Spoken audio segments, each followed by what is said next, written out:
जम्मू के वज़रात रोड पे वाक़ सीएम की सरकारी रिहाइशगाह के बैंक्वेट हॉल में आज बजट सेशन को लेकर के अहम मीटिंग हुई थी। मीटिंग में नेशनल कॉन्फ्रेंस और कांग्रेस के सभी कारकुनान ने शिरकत की। वहीं इस मीटिंग में सदारत सीएम उमर अब्दुल्ला ने की थी। नेशनल कॉन्फ्रेंस के एमएलए और मंत्री जावेद राणा ने कहा कि लोगों ने एनसी को मैंडेट दिया है और हम कोशिश करेंगे कि लोगों की उम्मीद पर खरा उतरे। गुलमर्ग के मुकामी एमएलए फारूक अहमद शाह ने कहा कि सीएम फारूक अब्दुल्ला ने आने वाले बजट में रियासत के बाशिंदों की ज़रूरतों पर पूरा फोकस रखा है। बजट में रियासत को मुतासर करने वाले ज़्यादातर मुद्दों को हल करने की कोशिश की जाएगी। रियासत डेवलपमेंट और समाज की भलाई की कोशिश की जाएगी। सभी समाज की ज़रूरतों को शामिल किया जाएगा। दूसरी ओर कांग्रेस एमएलए ने कहा है कि कांग्रेस जम्मू कश्मीर को स्टेटहुड दिलाने के मुद्दे को हल करेगी और ये असेंबली में रखा जाएगा। इससे पहले आज जम्मू कश्मीर कांग्रेस हेडक्वार्टर में भी अहम मीटिंग हुई थी इस हवाले से।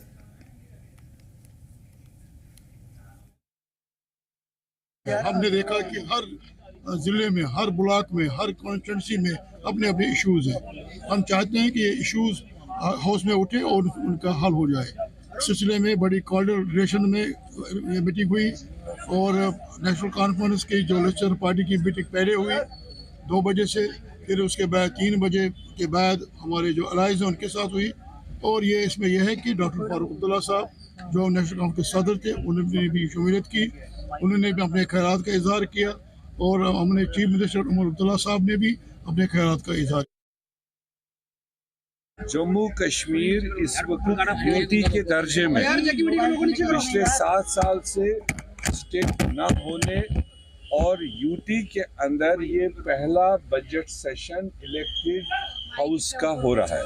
तो इसलिए इसकी एक अलग इफादियत है, इम्पोर्टेंस है, क्योंकि तमाम जम्मू कश्मीर के लोग इस बजट सेशन पर कई तरीके से नजर रखेंगे। इस बजट सेशन का क्या मतलब है, लोगों के लिए कितना प्रभावित होगा, कितना असरअंदाज होगा और कितना फ़ायदा पहुंचाएगा? क्योंकि लोगों के मसाइल बहुत ज़्यादा हैं, मुश्किलात बहुत ज़्यादा हैं। जम्मू के अपने मसले हैं, जम्मू रीजन के, और कश्मीर के अपने मुद्दे हैं, और कहीं ना कहीं इस बजट से दोनों जगह के लोगों के लिए उम्मीदें जगी हैं। जम्मू का रुख करेंगे, ख्वाहिश हमारे साथ जुड़े हुए हैं।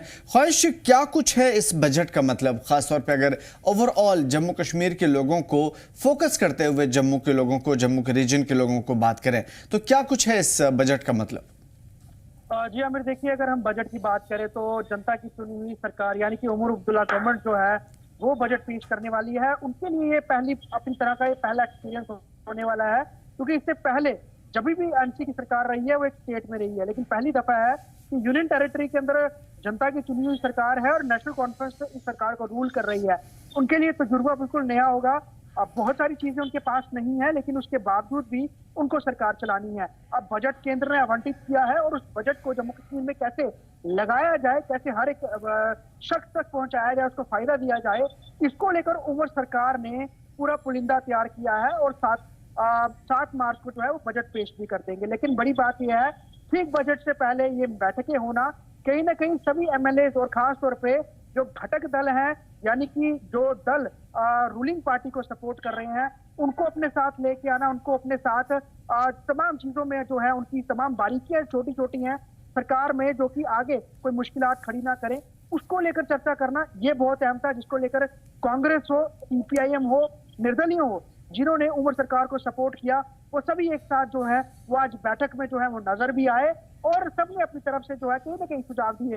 लेकिन बात यही है कि बजट को लेकर पहले ही उमर अब्दुल्ला अलग अलग जिलों के अंतर्गत विधानसभाएं हैं, उनके विधायकों के साथ वो बैठक कर चुके हैं, यानी कि उनका राय मशवरा ले चुके हैं, उनके सुझाव ले चुके हैं, वो किस तरह को बजट को लगाना चाहते हैं, उपयोग करना चाहते हैं, उसको वो समझ चुके हैं। तो अब ये सिर्फ एक औपचारिकता थी, कहीं ना कहीं बजट से पहले, क्योंकि कल असेंबली सत्र शुरू हो रहा है, एलजी जो है वो अपना अभिभाषण देंगे, उसके बाद ऑफिशियली जो है बजट सत्र शुरू हो जाएगा और ये जम्मू कश्मीर सरकार का ये बजट होगा। और 6 साल के बाद जनता की चुनी हुई सरकार जो है वो आई है और वो अपना जो कामकाज शुरू कर रही है और जो बजट जो है वो एलोकेट आगे होगा।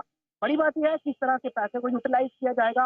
हालांकि उमर अब्दुल्ला का ये भी कई स्टेटमेंट देखने को सामने है, जहाँ पर उन्होंने कहा कि ट्रेजरी खाली है, सरकार के खजाने में पैसे नहीं है, हमें बहुत सारी चीजें देनी है और सरकार एकदम से जो उन्होंने वायदे जिस तरह से किए थे और जिन वायदों पर सपोर्ट करके लोगों ने उन्हें जिताया है वो एकदम से पूरा नहीं करेंगे। वहीं उनके सपोर्टर जो कई सारे जो विधायक हैं, चाहे उसमें कांग्रेस के भी हैं या निर्दलीय भी हैं, उनका भी यही कहना है कि सरकार अभी जुमा बनी है, सरकार को वक्त देना हो, कम से कम 6 महीने तो देने होंगे ताकि चीजें समझी जा सके, चीजों को सही तरीके से पटरी पे लाया जा सके। क्योंकि बिल्कुल अलग ये माहौल है यहाँ की सियासी पार्टियों के लिए, क्योंकि वो यूनियन टेरिटरी की असेंबली को जो है असेंबली सेशन को जो है वो उसको चला रही है और वो इस सरकार को यूनियन टेरिटरी के अंतर्गत चला रहे हैं।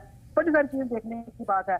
लेकिन जो मुख्य विपक्षी दल है या फिर बाकी विपक्षी दल है वो कहीं ना कहीं उमर सरकार को यहाँ पर घेरेंगे जरूर। मैनिफेस्टो में वायदे किए थे एक भी पूरा नहीं। बिल्कुल, ये सबसे ज्यादा अहम पॉइंट है कि जितना आसान लग रहा है उतना आसान है नहीं। कोशिशें जरूर होगी अपोजिशन जमातों की जानिब से कि अब असेंबली में सरकार को घेरा जाए और सरकार के पास रास्ते बहुत कम हैं और बजट के लिए आवंटित करने के लिए बहुत ज्यादा मसाइल हैं, उनको हल करना जरूरी है।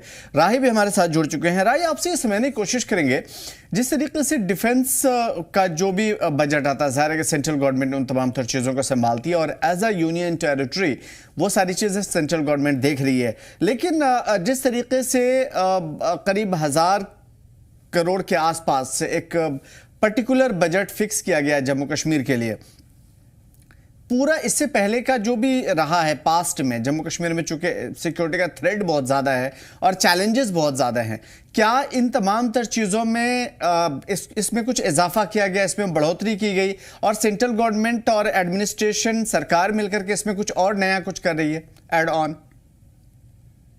देखिए आमिर, बिल्कुल कल बजट सत्र जो है वो शुरू हो रहा है जम्मू कश्मीर केंद्र शासित प्रदेश का। और इस बीच जैसे आप जिक्र कर रहे हैं डिफेंस को लेकर, तो मैं एक चीज जो है वो बताना चाहूंगा कि वैसे तो डिफेंस का जो भी करता धरता या इसको डील करती है वो सेंटर में होता है और साथ में जो होम डिपार्टमेंट है केंद्र शासित प्रदेश का वो भी सेंटर के पास है। बहरहाल जो सेंटर का बजट खासतौर पर डिफेंस के लिए बनता है, सिक्योरिटी फोर्सेस के लिए बनता है, क्योंकि जम्मू कश्मीर केंद्र शासित प्रदेश एक तो बहुत बड़ा बॉर्डर जो है वो ये शासित प्रदेश है, क्योंकि बॉर्डर सीमा रेखा इसमें बहुत बड़ी लगती है। और इसके साथ में अगर सिक्योरिटी व्यू पॉइंट से देखा जाए तो सबसे अहम भूमिका जो है वो जम्मू कश्मीर को एक प्राथमिकता पूरे देश भर में सबसे ज्यादा अगर सिक्योरिटी व्यू पॉइंट से देखा जाए तो जम्मू कश्मीर नंबर 1 पे आता है। तो ऐसे में जम्मू कश्मीर के बजट जो डिफेंस और सिक्योरिटी फोर्सेस को लेकर है तो उस पर खास तौर पर विशेष चर्चाएं जो है वो होती हैं और इस बजट को काफी ज्यादा जो है वो इंक्रीज किया गया है। खास तौर पर सिक्योरिटी व्यू पॉइंट से क्या कुछ डेवलप किया जा सकता है, क्या चीजें बढ़ाई जा सकती हैं, उस बजट के अंदर तमाम सिक्योरिटी फोर्सेस की काफी वो चीजें हैं जो सुरक्षा के मद्देनजर उस दायरे में आती हैं। तो उन चीजों को काफी तौर पर मॉनिटर करके तमाम देखा जाता है और खास तौर पर जो देश की सेवा के लिए, जो मातृभूमि के लिए जो दिन रात जवान जो है वहां पर तैनात रहते हैं, चाहे वो बॉर्डर सिक्योरिटी फोर्सेस हो या फिर इसके साथ भारतीय सेना हो, स्पेशल फोर्सेस हो, सीआरपीएफ या तमाम तरह के जो सिक्योरिटी दस्ते हैं जो जम्मू कश्मीर की सुरक्षा में अपनी अहम भूमिका निभाते हैं, तो उनके भी सब चीजों को लेकर खास तौर पर एक ध्यान रखा जाता है। क्योंकि बॉर्डर इलाके में किस तरीके से सिक्योरिटी व्यू पॉइंट से उन चीजों को बढ़ाया जाए, क्या कुछ इक्विपमेंट लिए जाए, क्या कुछ डिवाइस है, क्या कुछ टेक्निकल चीजें, ये तमाम तरह की चीजें उस बजट में जो है वो फॉल करती हैं। तो ऐसे में इसको प्राथमिकता जो है वो जरूर दी जाती है। ऐसा नहीं है क्योंकि आज से पहले जो टेक्नोलॉजी थी जो बॉर्डर पर या अन्य हिस्सों पर जो यूज की जाती थी उस चीज में काफी इजाफा हुआ है, काफी उन चीजों को बढ़ाया गया है। तो डिफेंस को जो सिक्योरिटी ग्रिड है यानी सिक्योरिटी ग्रिड को काफी मजबूत किया गया है, काफी स्ट्रॉन्ग किया गया है। उसमें बजट की जो मान लो कि अगर कहीं 1500 करोड़ या 1000 करोड़ या जितना भी जो पहले सरकारें रही हैं उन्होंने बजट तय करते थे, अब इस बजट को काफी ज्यादा फोर्सेस के लिए बढ़ा दिया गया है। तो काफी अहम भूमिका रहती है कहीं ना कहीं, क्योंकि जिस तरीके से डिफेंस की मूवमेंट को लेकर या तमाम तरह की जो सिक्योरिटी व्यू पॉइंट से कुछ चीजें होती हैं, मैं कुछ चीजें रिवील नहीं करूंगा, बहरहाल इतना जरूर बताऊंगा कि जो भी सिक्योरिटी दायरे में जो चीजें आती हैं उनको विशेषता उनकी खास दी जाती है। और यही वजह है कि जम्मू कश्मीर में इन तमाम तर चैलेंजेस से निपटने के लिए हर लिहाज से ध्यान दिया जाता है, यानी कि स्टेट लेवल पे भी और सेंटर लेवल पे। और इसी वजह से हमने ये पूछा भी। ख्वाहिश आपसे समझने की कोशिश करेंगे, अब पास्ट की बातें हम छोड़ देते हैं कि कितना कुछ अमल हुआ या नहीं हुआ, जम्मू कश्मीर में इस मरतबा 1000 करोड़ के आसपास कब मिला है? 42,000 करोड़ मिलते थे, इस मरतबा शायद 41 समथिंग मिला है, मुझे एग्जैक्ट फिगर याद नहीं है, लेकिन फिर भी इतना है कि आसपास ही मिला है। क्या इससे पहले जितने भी बजट मिले थे ऑन ग्राउंड वो चीज़ें देखने को मिली? एमएलएस की जो मीटिंग चल रही है, क्या इसका कोई महत्व है? क्योंकि अगर बजट आवंटित किया जाता है अलग अलग सेक्टर में अलग अलग लोगों को, तो क्या वो ग्राउंड पे उतरता हुआ नजर भी आया है या फिर ये बेमाने है? या इस मर्तबा की जो नई सरकार है, क्या उनके पास कोई मंसूबाबंदी देखने को मिल रही है आपको ग्राउंड पे? ख्वाहिश देखिए आमिर, अगर हम बात करें बजट की राशि की और राशि कितनी लग रही है, ये चीज जो है ये बहुत अहम है, चीज समझने वाली, देखने वाली भी। क्योंकि अगर हम इस राशि की अमाउंट की बात करें, संख्या की बात करें, बहुत ज्यादा है। अगर हम पहले की तुलना में करें, ये यकीनन थोड़ा कम है, लेकिन ओवरऑल अगर हम देखें तो पिछली बार जो बजट में पैसे आए थे वो कितने लगे हैं, उसका अभी हम कहें हैं कि बिल्कुल क्लियर पिक्चर नहीं है।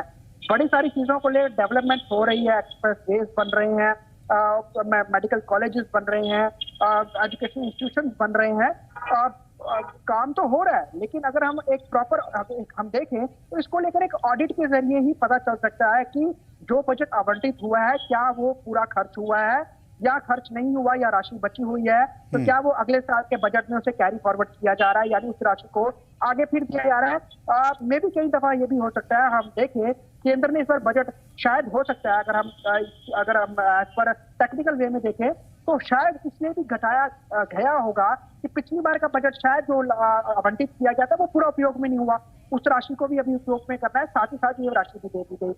अभी इस पर स्पष्टीकरण आएगा जरूर, तो तब पता चलेगा क्या कुछ है।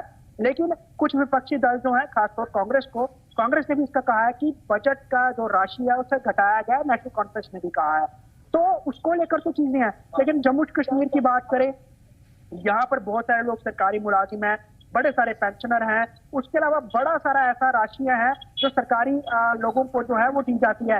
इस बीच एक लंबे वक्त से यहाँ पे पेंशन रुकी हुई है, ओल्ड एज पेंशन नहीं मिल रही है, विधवा पेंशन नहीं मिल रही है, उसके अलावा अगर हम बात करें विडो पेंशन नहीं मिल रही है, लोगों को बड़ी मुश्किलात हैं।